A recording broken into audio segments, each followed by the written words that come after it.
Hey, it's Marlon here from Copilot, and today I'm so excited to announce our 2024 winter release. If you followed us for some time, you know that we like to release small improvements as soon as they're ready. But every quarter, we do like to make these larger announcements where we tell you about the projects that we've worked on, in many cases for months. So today we have 3 big announcements, and I can't wait to jump in and tell you more about them. The first announcement is that we have a new app, the Contracts app. It's a way to create reusable contract templates, assign them to clients, and then see everything, all submissions and requests, in a consolidated view. Now, I know there's many e-signature products out there, but what I think is special about ours is that it deeply integrates with the rest of the Copilot platform in really powerful ways. Let's go through an example workflow so you can see exactly what I mean. Alright, so we're on the new Contracts app page, and here you can see 2 tabs, one for my templates and one for my submissions and requests. In the new Contracts app, everything starts with a new template, so let's start by clicking the New Contract Template button in the top right. First thing you do is upload a PDF document with your agreement, and now you can start dragging blocks from the right sidebar onto the page. So I'm going to scroll to the bottom and start with the simple ones. So here you have a sort of traditional setup where you have some fields for myself and some fields for the client. So let's drag and drop some of these client inputs on the page. That's for the signature. This is for the name. Finally, this is for the date. I'm going to open this My Input section and add my own information.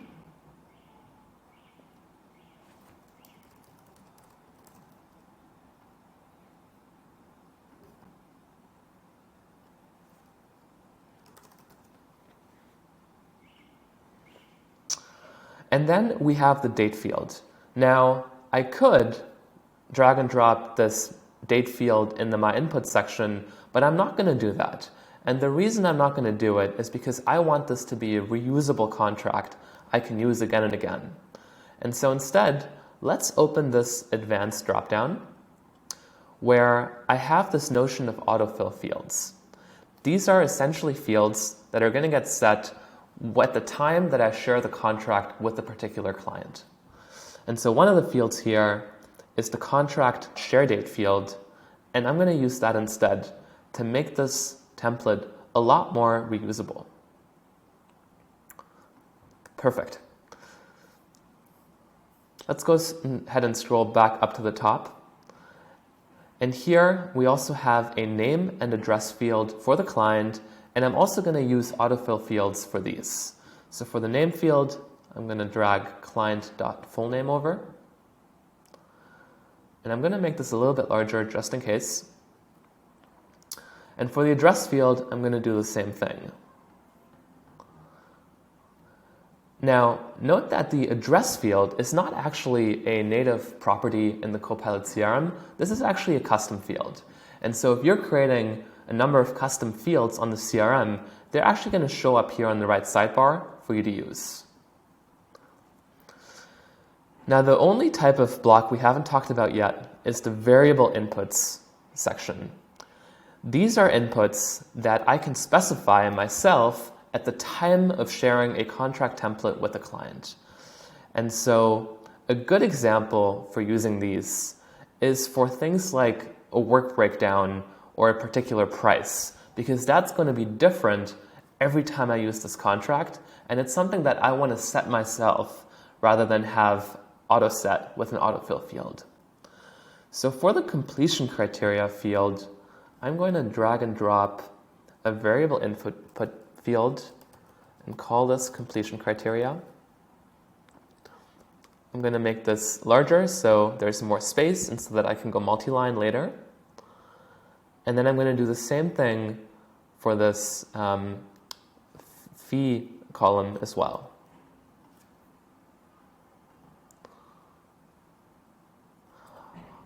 All right, this looks great. So now I'm going to go ahead and create this template. After the template is created, I can share the contract. And for this example, I'm going to share it with Jack Smith. I'm going to set the completion criteria to successful delivery of marketing materials, and I will set the fee to $2,000. Now I'm going to click on Send Contract. Perfect. So now it's sent out and status is pending. So next, I'm just going to wait for Jack to complete the contract. So at this point in time, what would typically happen is that Jack would receive an email notification that prompts him to sign the agreement. I'm going to skip over the email notification and jump into the portal experience for Jack. So here it is. You can see that on the Contracts tab, there's one open notification. The contract name is Sales Agreement, the status is Submission Requested, and the action here is Review. Let's go ahead and click on Review. And this is looking really good. As you can see, some of those autofill fields were pre-filled.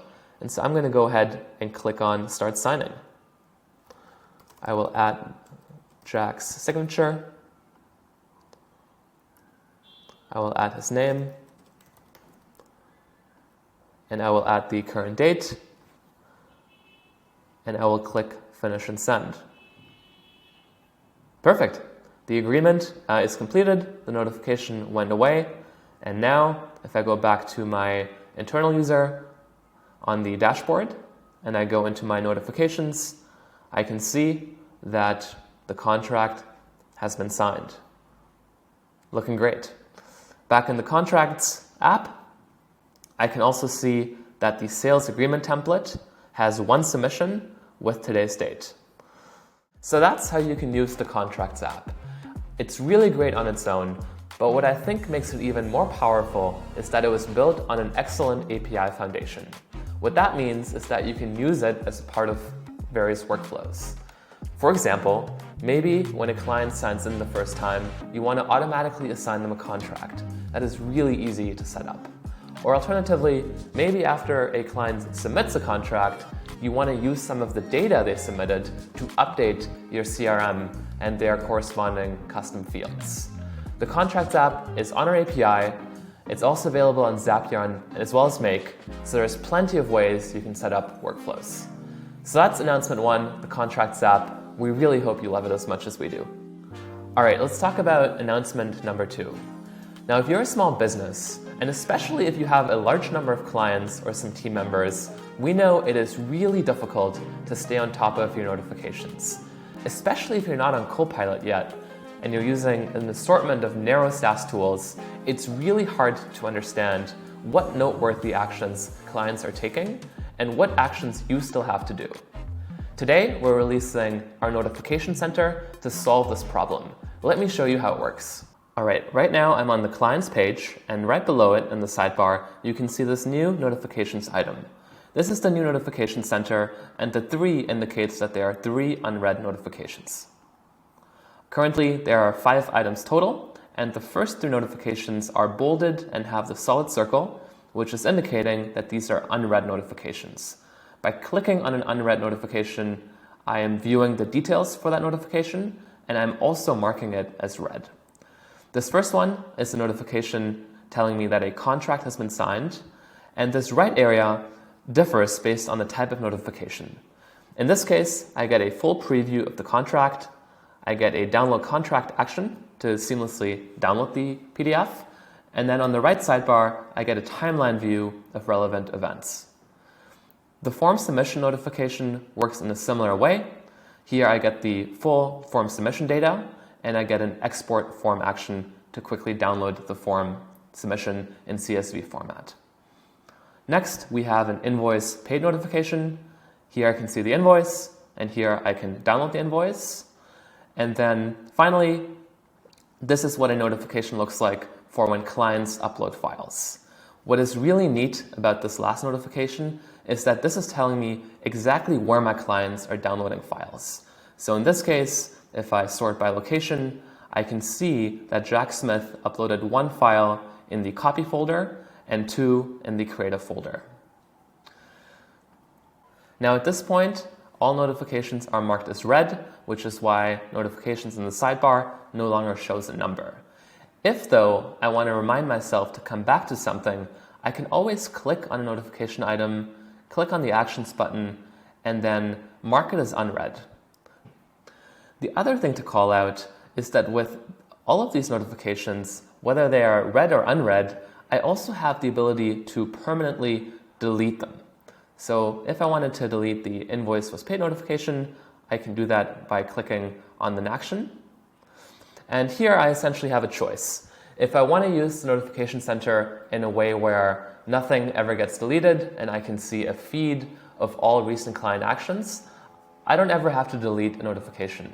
But if I prefer a clean inbox zero-like experience, I might delete notifications as soon as I have read them and no longer need them. So that's the new notification center. It's really easy to use, as you just saw. And if you want to be even more efficient, it does come with support for keyboard shortcuts as well as bulk actions. And then in a couple of weeks, we're also going to announce an API for the notification center. And that's going to enable things like really powerful Slack integrations as well as Microsoft Teams integrations. Our third and final announcement is all about Copilot for growing teams. As you grow your team and add account managers, CSMs, and others, it's really hard to stay organized because no longer do you want every team member to have access to all clients and be notified about all client activity. We previously tried to solve this with a feature we called Leads and Assignees, but it was slow and it was clunky. And today, we're reimagining that feature with something we're calling Client Access Controls. Let me show you how this works. All right, we're starting off on the Clients page where you can see that I have access to 4 clients: Jack, Emily, Jane, and John. Now let's say I want to change the client access of my own internal user or of that of a colleague.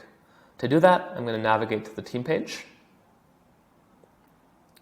And here, we still have a role column just like before, but now we have this new client access column. Any internal user that is an admin can update the client access of another internal user. So in this case, I'm going to update my own client access to be more limited.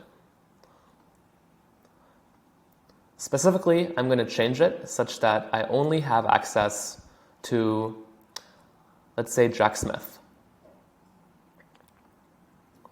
Now I'm going to go back to the clients page. And here, as expected, I can only see Jack. Not only can I only see Jack on the clients page now, but what's nice about this is that across all of the apps that are enabled in this workspace, I cannot access anyone else's information. And by the way, I have companies disabled, but if you have companies enabled, you would actually configure client access at the company level instead of the individual level.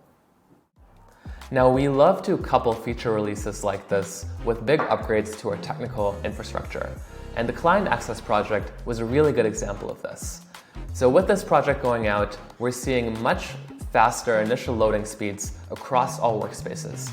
But especially for large workspaces, the differences are dramatic. So if you have a workspace with, let's say, 10 internal users and 10,000 clients, we're seeing speedups of over 50%. All right, and with that, we've reached the end of the 2024 winter announcements. We talked about the new Contracts app, we talked about the new Notification Center, and we just finished off with the revamped Client Access Controls. Thank you so much for your support. We're really excited to see how you're going to use these new features, and we can't wait to hear your feedback.